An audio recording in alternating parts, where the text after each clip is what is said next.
The first televised Scottish football game of the season did not disappoint. Welcome back to Folk Football. Hearts 4, Dunfermline 1. Derek Mciness, happy man. Lawrence Shankland could be even happier. The Jambo Bear's pretty happy, but I tell you what, see the heat. It is absolutely torturous. And the heat could have been turned up, right? See until about the 75th minute. Derek McInnes probably was a wee bit hot under the collar because it was one each, but then a late brace from Lawrence Shankland and another goal from Stephen Kingsley in the end saw Dunfermline off. But let's talk about the final game of the day because there was a lot of drama in the League Cup. Airdrie beating Dundee. I predicted that. Dundee are going to have an absolute shite of a season. Presley is just, man,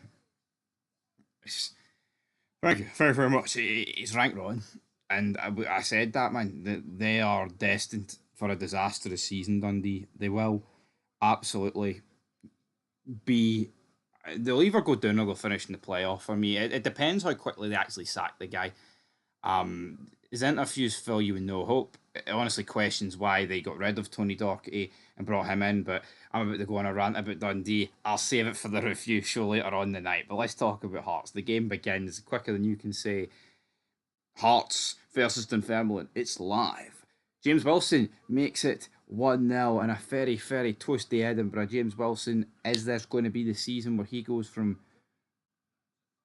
Is he? I wouldn't call him a. Is he a wonder? Nah, he's not a wonder kid. But when he goes from like a breakout player for Hearts to grabbing it by the scruff of the neck and carrying them in himself to the next level, he could be. I could see James Wilson going for a lot of money in a few years to come. But this was a good goal into the back of the net and exactly the way he would have wanted to kick off his campaign. As for Benjamin, I feel like, I mean, he got a shot away here, but this guy has lost all his pace. And it's simply just due to the fact that he just picks up injuries like there's no tomorrow, man. The guy is so injury prone. And I remember when he first came in, I mean, I'm not saying the guy had buckets of pace once upon a time, but for whatever reason, folks, man, this guy's legs, well, I'll say for whatever reason, the reason would be the injuries. His legs are done. And he let a shot away here, but it was saved by Mehmet in the end. And then, all of a sudden, one seagull, two seagull, three seagull, a flock of them just came down, man. They were all in the cameras. You could barely even see the screen. Lawrence Shankland, though, he could see the ball, wins it back, manages to find Alan Forrest, who drags it wide. Really should have been 2-0 at this stage. And then Dunfermline, ball up the top, absolutely horrific from Hearts, man. Josh Cooper twists and turns on the entire Hearts back line. Frankie Kent, do not know what happened here to him. Craig Halkett as well, pretty brutal if you ask me. And Josh Cooper makes no mistake about it, puts it past Sander Clark. Goalkeeper can't really do anything, but from a Hearts perspective, it's such an avoidable goal. You've got Josh Cooper here, man, turning Kent and Halkett left and right like it's the Premiership striker up against the Championship defence. This was comical.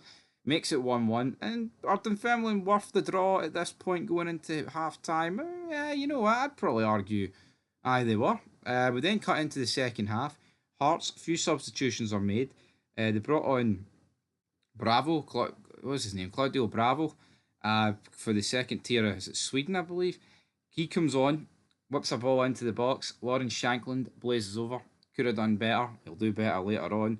Ball over the top again. Cooper just had Halkett and Frankie Kent's number. Every time this ball got played over the top to him, it looked like he was always going to do something. He won quite a few set pieces for Dunfermline. Shankland then misses another opportunity, but there's no need to fear because Alan Forrest is played through. He's making a beeline. Mehmet comes out. He brings down Alan Forrest. And yeah, it's the part of the review here where we have got to talk about Michael Stewart.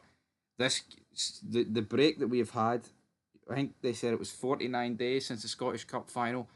I have not missed Michael Stewart's voice, man. I completely agree with everything you said here, right? About Mehmet.